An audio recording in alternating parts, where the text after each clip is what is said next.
dito. Mas maganda yung may solda kasi hawak talaga siya. Katulad niya.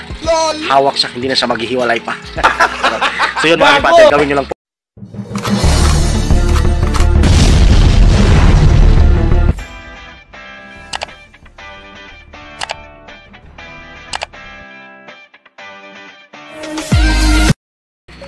So what's up mga kasipater? Welcome back to my YouTube channel and welcome back to my vlog.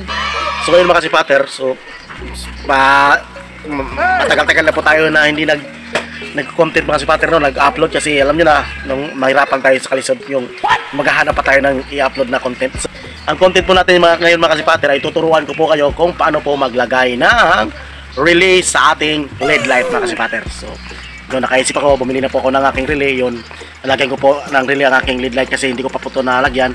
Yun, tuturuan ko po kayo kung paano po maglagay ng relay ng ating LED light. So, ang ating LED light mga kasipater, pag walang relay, parang magbe-blink siya. Yun, magbe-blink siya pag mag-single light na nagbe-blink. So, dapat kailangan natin ng lagyan ng relay. Papakita ko po sa inyo ngayon kung bakit walang, pakita ko po sa inyo kung magbe-blink ang LED light ko para kung ano kaibahan sa walang relay at may relay. So samahan niyo po ako mga kasipater. Kaya simulan natin. Kaya tara, let's go! So yun mga kasipater, ito lang po ang kailangan natin mga kasipater. Ito ang ating relay, 4-pin relay yung ginagamit natin mga kasipater. Yan. So meron pong yung number. Yan, meron pong 30, 85, 86, 87, 87, 85, 86, 30. Yan po ang relay natin. So meron na po tayong sakit sa relay mga kasipater. Ito, yan po. Yan. Binili ko na lang po nito. So mura lang po to. At kung gusto nyo po mag-DIY, pwede po kayong gumawa ng DIY mga kasipater. Yung terminal, bibili lang kayo ng terminal at lalagyan nyo ng wire mga kasipater. Pero mas maganda ito kasipater, pag meron kayong soldering iron at lead, yun, susoldahan nyo na lang ito mga kasipater, itong relay natin dito. Mas maganda yung may solda kasi hawak talaga siya. Katulad niya, hawak siya, hindi na siya maghihiwalay pa. So yun mga kasipater, gawin nyo lang po. Kasi sa akin mga kasipater, wala kasi akong soldering, meron akong soldering iron pero nasira na, kaya bibili ako pag meron akong pera kasi wala tayong pera ngayon. Yun, basta mga mahirap lang tayo. So yun, so mas maganda kung babalik ko sa inyo, meron kayong soldering iron, susoldahan nyo lang to ng wire. At wala naman, pwede kayong bumili nito na meron na namang sakit at pwede rin kayong mag-terminal book, mag-DIY na lang mga kasipater. So ito na mga kailangan natin.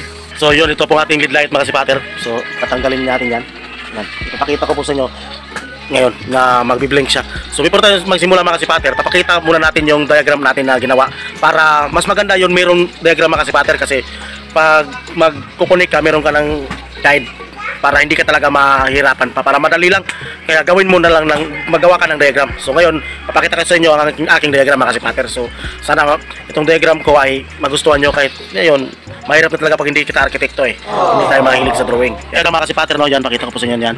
Meron po yung switch, LED light mga kasipater. So ang ating LED light, so ating ignition switch, yan po ang accessories wire, at battery mga kasipater, positive, negative, at tapos ang ating relay mga kasipater. So ito po ang ating 4-pin relay mga kasipater. Meron po yung 86, 30, 85 at saka 87 mga kasipater. So yun, itatap po natin to mga kasipater kung saan kayo maglalagay. So itong 30 mga kasipater, lalagay po natin to sa positive. So ikukunik ko yung po yan. Yun, di ba? So yung 87 mga kasipater, ito, yung 87 mga kasipater, itatap po natin yan sa ating LED light. Yan po mga kasipater, itong LED light at mga kasipater, meron pong LED light na merong positive at meron ding negative. Pero kung wala, pwede kahit saan mga kasipater yung itatap. Pero mas mabuti kung meron pong positive negative, ilagay po natin to sa positive. So ngayon, hindi ko po dyan nilagyan ng positive negative ang aking LED light kasi wala to siyang positive negative po yun. Ito na lang tinatap ko dito itatap ko yan sa 87, di ba? At ito namang 86 mga kasipater, itatap po natin yan sa switch na yan. Itong switch mga kasipater, wala po yung positive at negative, kahit magkabaliktad dyan, pwede mga kasipater po. So itong 86 ilalagay ko po dyan dito. At ito namang isang switch mga kasipater, so ito namang sa kabila mga kasipater, ito po ilagay po natin to sa ating accessories wire. Kasi ang ating accessories wire mga kasipater, ang ating ignition switch ay dalawang wire lang po. Merong iba, meron pong 4-5 ignition switch na 4 na wire mga kasipater. So ang atin dalawa lang. So itong accessories wire, itatap po natin sa switch. So ito namang negative at itong 85 na to, dyan po ang body ground niya. So dito, itatap po natin yan dyan at dito sa negative. So tatap natin mga kasipater. So gagamit lang po tayo ng sign pin mga kasipater. Ito pong red at itong black. So ang gagamitin natin sa red, itong red ay gagamitin natin sa positive mga kasipater. At ito naman ay gagamitin natin sa negative. So yun mga kasipater, natatap na po natin, no? So itong switch na isa ilagay po natin sa 86 na number sa relay, at ito namang 87 ay ilagay po natin sa positive sa ating lead light, at ito namang 85 ay tinatap po natin sa negative sa ating lead light at yung sa negative sa ating battery. At ito namang 30 mga kasipater, ito nilagay po natin sa positive. At ito namang sa ignition switch, automatic to, positive to sa iba, sa ito, sa ating ignition switch, positive to sa battery wire. So yun mga kasipater, so i-actual na po natin to mga kasipater. Kasipater, i-actual po natin to. Mas maganda talaga meron tayong diagram para meron tayong guide mga kasipater, para hindi ka na magkamali pa. So yun, sana nagustuhan niyo po ang ating ginawang diagram. So marami pong lumilipad-lipad dyan na lagong. Anong Tagalog ng lagong? Langaw. Marami ditong langaw ngayon kasi umuulan.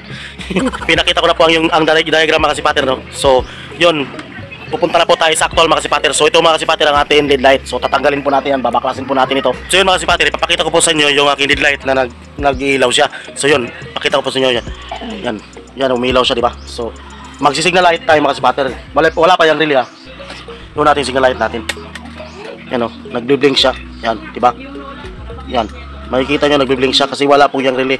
So nalagyan po natin relay kung ano tarang result nito kung meron na siyang relay. Diba? Pag wala siya, hindi siya naka-signal light mga kasipater, yan, normal lang ang kanyang light, pero mahina talaga. Yun, lalagyan siya natin ng relay para malakas pa ang kanyang ilaw mga kasipater. So yun, babaklasin natin to. So yun mga kasipater, no, nagtatap na po tayo, nandito na po ating relay.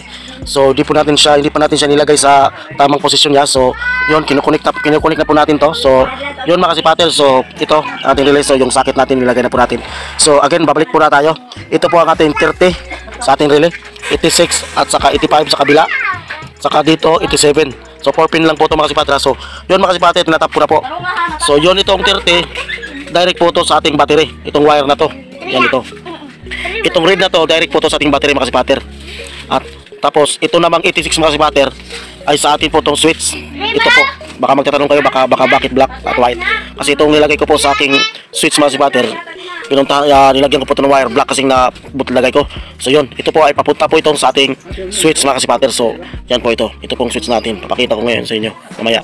Tapos babalikan ko po kayo ngayon mamaya mga kasipater. Tapos mga kasipater, ito namang 85 mga kasipater, ito dito, itong black na to ay nilagay ko po sa ating battery ground. So body ground. So hindi na po ako nagbabody ground mga kasipater. Meron na po kasi akong dinadirect sa battery, ito yung black mga kasipater. Pwede rin kayo magbody ground mga kasipater, depende na po yan sa inyo. So itong akin, nagbabattery drive lang ako kasi para yung meron pong sira sa ating accessories sa ating motor, hindi, pag itong may sira, hindi siya mapipiktuhan yung sa ating motor mga kasipater, yung accessories. Kaya yun lang mga kasipater, kaya hindi po ako nagbody ground. Pero pwede naman mga kasipater, pero yun lang ang problema, baka may short tin nitong ating headlight, lahat masisira sa ating accessories. Kaya yun, pag meron po itong sira, yun, magproblema po tayo. Ngayon, so ito po again black, itong black sa ating body ground or sa negative sa ating battery. At tapos itong red naman mga kasipater, ito red ay nakalagay po yan sa aking positive sa aking lead light, dyan po sa aking lead light. So yan, so before natin po ito titipan at before natin nalagay natin ating relay, so itatry muna natin yun ng ating pagtatap. So yun, try natin mga kasipater, ha. So on natin ignition. Yan, tapos nandito pong switch na akin mga kasipater, pakita ko ngayon mamaya itong switch. So i-on po natin yan. Yan po, yan, di ba? Umilaw siya. So meron po kayong maririnig na merong tak, yung boses na tak, anong yun, try natin na yan, off natin, tapos on natin balik. Yun, meron kayong narinig na tak, yun po ang kanyang yung tunog mga kasipater. So nagpapahiwatig, so yung tunog mga kasipater, nagpapahiwatig po yun na okay ang ating pag-wiring mga kasipater. Pag nagtutunog ang ating relay, yan po, ulitin natin yan, di ba? Tapos umilaw siya, di ba? So mga kasipater, so nilagay ko na po ang ating relay sa dito sa ating nilagyan ng ating sirbato. Diyan po. So dito ko lang po nilagay para safety po siya, hindi po siya mabasa. So nilagyan ko na po siya ng glue gun or stick glue mga kasipater. So yan po. So ito ginagamit ko po ito. Yan, nilagyan ko po siya, hindi ko na po napakita sa inyo. So depende na po sa inyo kung saan nyo po ilagay. So yun po, nilagyan ko po ng glue gun para kung gusto po natin tatanggalin to. At meron po itong cable tie mga kasipater. Yan po, nilagyan ko din para safety talaga. Hindi siya, pag magtatakbo tong motor natin, hindi na siya masyado hindi siya malalaglag. So yun, nilagyan ko po ng stick glue or glue gun, ginamitan ko ng glue gun, tapos stick cable tie, yun po. At hindi pa kinutinto, ginagyan pa ng wire para para kakapit talaga siya, para hindi na siya maghiwalay talaga. So yun, ito na po. So tatap po natin to mga kasipater, no, sa ating i-connect na po natin to. So yun, pakita ko na po sa inyo kung paano po na mag-connect. So iulitin po natin yun mamaya. So yun mga kasipater. So yun mga kasipater, tapos na po tayo sa pagtatap nun. Nalagyan na po natin ng electric tape. So yun po, babalikan po natin mga kasipater para maintindihan talaga ng lahat. So again, ito po ang ating 30, yung orange na kulay, yung 30 po natin. Tapos yung 86 mga kasipater, ito ang white. So yan po sa ating switch mga kasipater. So meron po yung male and female ang switch ko mga kasipater. Ilagyan ko po para in case kung may masira, tatanggalin lang natin to. So yan, patungo po yan sa switch natin dito. Yan po ang switch natin, yan, itong rin. So yun. So itong white ay 86 po to, itong sarili natin. So 85 mga kasipater, itong black natin 85. Ito po ang ating body ground or sa ating negative na battery. So yan po. So yan, ito po nilagay ko na po. So ginilagyan ko rin po ito ng socket, yung male and female. So ito po ay direct po ito sa ating headlight ngayon. So yan po, nilagyan ko po yan para in case kung tatanggalin natin, dito na lang po tayo magtatanggal sa socket dito. So yan po, dapat po mas maganda talaga lagyan po natin ito ng male and female socket mga kasipater, para in case kung mayroong may masisira, dito lang po tayo tatanggal at dito po tayo mag-try. So yan po ang ating 85 na number sarili. Yan po, yan. So ito, so tapos naman po itong red naman po sarili, ito po ang 87. Yan po. So nilagyan ko na rin po yan dyan. So ang nakadirect po dito ay blue. So yan, kinukunik na ko na rin po sa blue kasi wala po akong 2 male and female, kaya 5 pin ang ginagamit ko na lang na socket, yung yan po. 5 pin po yan. So ginawa ko lang po, ito lang dalawang ginagamit ko, yung sa itaas para kung may merong masira, madali lang matanggal mga kasipater. Yan po. So direct po yan sa ating headlight. So try natin mga kasipater sa ating headlight mga kasipater. Yun. So yun po, tinatap ko na po yung male and female. So yan po sa itaas, yan dito. Hindi masyado makita nyo yan. Yung blue, yun po ang blue, yan sa ating 87 na relay. At tapos itong black naman, itong green naman sa 85. So yun, nakakonekta na po yan sa ating headlight. Yan po, nilagyan ko na po ng tape. Hindi ko na po bakasin, baka masira pa. Kung babakasin pa to kasi wala na tayong electric tape. So yun, so ito po ating headlight. Yan. So tatry po natin ulit mga kasipater, no. So yan, iyon po natin ignition switch at saka on natin ang ating switch mga kasipater. Yan. Tapos tingnan natin dito kung nagagana ba. Diba? So on natin to. Yan. Yan mga kasipater, no. Yan. Kinis na po tayo mga kasipater. Sana nagustuhan nyo po yan ating paglagay ng relay. Yan. Diba? Bakit po magtatanong kayo mayroon pong red and light? Kasi kasama yan po sa aking 6 lead na lead light mga kasipater. So yun. Yan, diba? So off natin. Doon. Tapos yan. O, dito tayo sa relay. Yan. Pag i-on natin mga kasipater, mayroon yung ilaw. Yan, o. Kita nyo ba yan?